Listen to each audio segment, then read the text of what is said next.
Hello and welcome back. So you filled out the subcontractor info and a car info, so you're ready to create jobs now. So under your car section, you can create a job. It's this yellow button right here. Click it.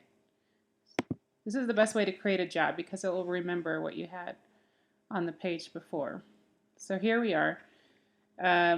For the trucking company name, if it's in the database, usually you can just type in some of the letters and it will pull it up automatically. So I'm going to type in Lone Cabot, and then it remembers Lone Star Transportation. Okay, so we got the address, the city, the pilot, driver. You can type in another name too if they're in the system and change it, or if you know your car's ID, you can type in another ID and say that was associated with a different driver, it would pull it up there. Pick the position of the pilot. You have your positions here. And then you have your truck driver. So you'll fill in their information. This information is important so they have a way to communicate. So let's call them Stan, Lee. I'll make up a phone number here. Make a truck number.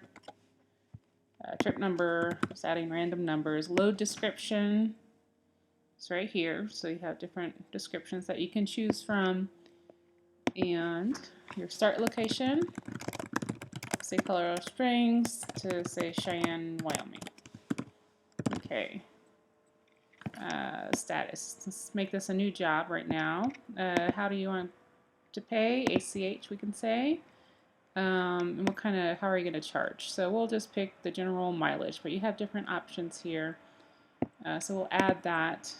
How many miles did I drive? Let's say I did 100 miles at what cost per mile? So let's say $1 per mile. So there's 100 bucks. So you can see that up here. You can explain your charges here. And the dates of your trip here, and if anything special happened on the date or any extra charges incurred, you can make notes here. You can save your job right here, and also, okay, so we're going to save the job. Said it was successful. So you scroll down and to the right here. So scroll to the right, and here you have some buttons. If you click this button, you can go back in and edit information. And if you click here, be very careful because it will delete your information.